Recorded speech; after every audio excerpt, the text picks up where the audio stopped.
सोचिए, जिंदगी के वो काम जो हम बिना सोचे समझे ही कर देते हैं, जैसे सुबह नींद से जाकर आंखें खोलना या दोस्तों के साथ बैठकर चाय का एक घूंट पीना। ये सब कितना सहज लगता है ना।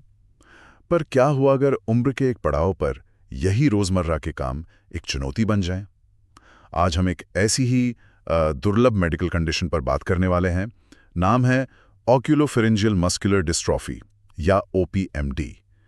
हमारे पास इससे जुड़ी सारी जानकारी एक सरल से लेख में है और आज हम इसी की तह तक जाकर इसे आसान भाषा में समझने की कोशिश करेंगे कि ये क्यों होती है और आज के समय में इसे कैसे संभाला जाता है। बिल्कुल। और इसका नाम सुनकर घबराने की जरूरत नहीं है। ऑक्यूलोफेरिंजियल मस्कुलर डिस्ट्रॉफी सुनने में जितना जटिल लगता है, विज्ञान ने इसे समझना उतना ही सीधा बना दिया है। ये एक ऐसी बीमारी है जो बहुत धीरे धीरे बढ़ती है।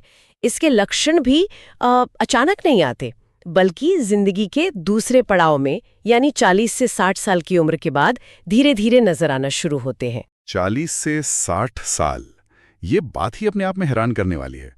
ये कोई ऐसी चीज नहीं है जो उस उम्र में शुरू होती है, बल्कि ये शरीर में पहले से ही मौजूद होती है।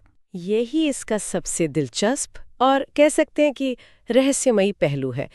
ये एक आनुवांशिक बीमारी है, इसका कारण हमारे जीन में जन्म से ही मौजूद होता है, लेकिन वो जेनेटिक गड़बड़ी दशकों तक, लगभग पूरी आधी जिंदगी खामोशी से शरीर में पड़ी रहती है और फिर अपना असर दिखाना शुरू करती है। ये तो किसी टाइम बॉम्ब जैसा हुआ जो जन्म के साथ ही लगा दिया गया हो, पर उसका टाइमर 50 साल का हो।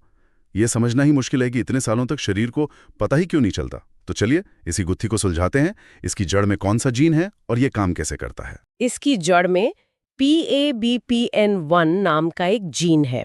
अच्छा। इसे ऐसे समझिए कि हमारे शरीर में मांसपेशियां बनाने के लिए प्रोटीन की लंबी लंबी चेन की जरूरत होती है।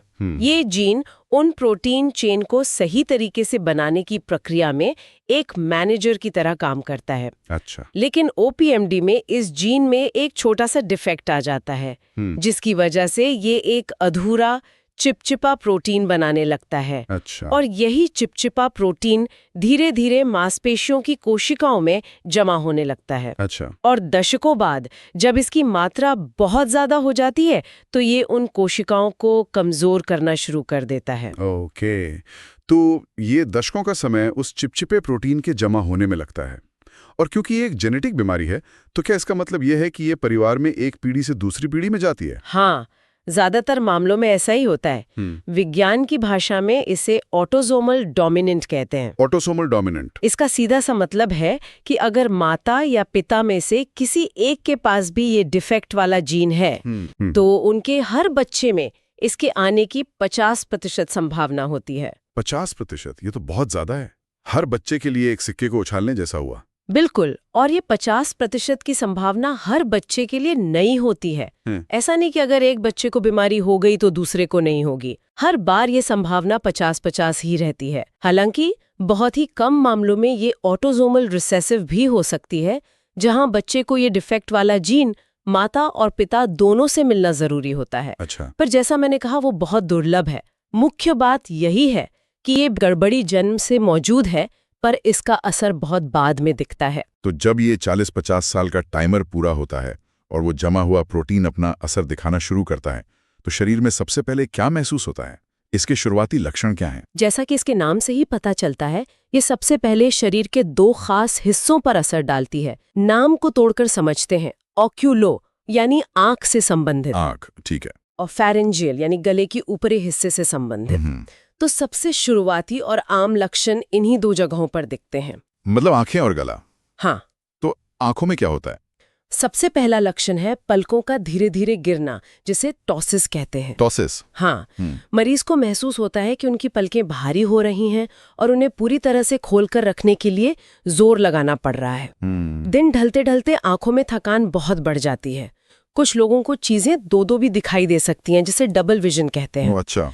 ये धीरे धीरे इतना बढ़ सकता है कि उन्हें देखने के लिए अपना सिर पीछे की ओर झुकाना पड़ता है या अपनी उंगलियों से पलकों को ऊपर उठाना पड़ता है। ये तो रोजमर्रा की जिंदगी को बहुत मुश्किल बना देता होगा। पढ़ना, गाड़ी चलाना या किसी से नजर मिलाकर बात करना भी एक चुनौती बन जाए। और दूसरा लक्षण आपने गले से जुड़ा बताया? हाँ, दूसरा मुख्य लक्षण है निगलने में कठिनाई, जिसे डिस्फेजिया कहते हैं। इसकी शुरुआत अक्सर सूखी या ठोस चीजें जैसे रोटी या चावल निगलने में परेशानी से होती है। मरीज को ऐसा महसूस होता है जैसे खाना गले में ही अटक गया है। बाद में ये समस्या तरल पदार्थ यानी पानी या जूस पीने में भी आने लगती है और पीते समय खांसी उठ सकती है। और अगर खाना निगलने में ही दिक्कत होने लगे तो इसका असर तो पूरे शरीर पर पड़ता होगा। निश्चित रूप से। इसके कारण वजन घटने लगता है, कुपोषण हो सकता है और इसका सबसे गंभीर खतरा है एस्पिरेशन। एस्पिरेशन यानी खाने या पीने का कोई कण सांस की नली से होकर फेफड़ों में चला जाए। इससे फेफड़ों में गंभीर इन्फेक्शन हो सकता है जिसे एस्पिरेशन न्यूमोनिया कहते हैं और ये जानलेवा भी हो सकता है। बाप रे।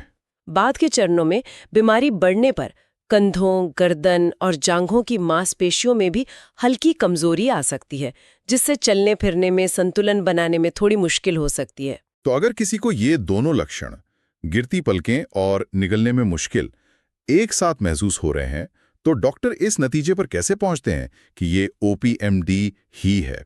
क्या इसका कोई एक सीधा टेस्ट है या अंदाजा लगाना पड़ता है? नहीं, आज के दौर में इसका निदान बहुत सीधा और सटीक है। सबसे भरोसेमंद तरीका है एक जेनेटिक टेस्ट। Genetic test? हाँ, मरीज के खून का सैंपल लेकर लैब में PABPN1 जीन की जांच की जाती है। अगर उस जीन में वो खास डिफेक्ट मिलता है तो बीमारी की 100% पुष्टि हो जाती है। यानी एक ब्लड टेस्ट से ही पक्का पता चल जाता है? यह तो बड़ी बात है। क्या इसके अलावा भी कोई जांच की जाती है, शायद ये देखने के लिए कि समस्या कितनी गंभीर है? हाँ, पुष्टि के बाद समस्या की गंभीरता को समझने के लिए कुछ सहायक जांचें की जाती हैं, जैसे निगलने की समस्या कितनी गहरी है, ये जानने के लिए वीडियो फ्लोरोस्कोपिक स्वॉलो स्टडी की जाती है। वीडियो फ्लोरोस्कोपिक, ये क्या होता है? इसमें मरीज को एक खास तरल पिलाया जाता है और एक्सरे वीडियो में देखा जाता है कि वो तरल गले से कैसे नीचे उतर रहा है। इससे पता चलता है कि खाना अटक कहाँ रहा है और फेफड़ों में जाने का कितना खतरा है। समझ गया। इसके अलावा EMG यानी इलेक्ट्रोमायोग्राफी